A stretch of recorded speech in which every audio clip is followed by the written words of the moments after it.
we're coming to the end of the ECTDF Global Conservation Drone and Tech Forum.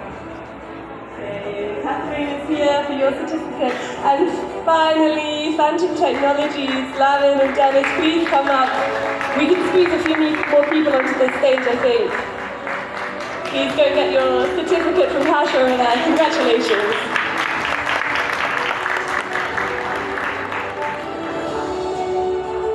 And a moment for a photograph or two. I hope you'll oblige us. Very big congratulations to all 5 teams. I hope you agree that they did amazingly this afternoon. Congratulations to you.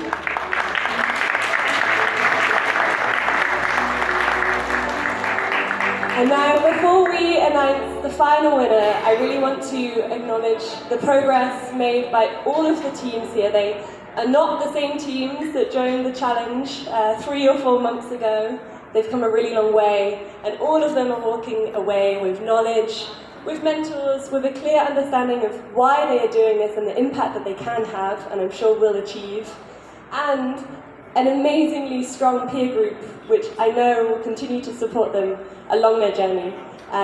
So I hope you all feel like winners, because you really, really are. And maybe we can give a moment to the jury to say something about how difficult this past hour has been and your impressions. Mercy, would you like to say something? Jumbo, and a very good afternoon. Yeah, as most of my country people will know,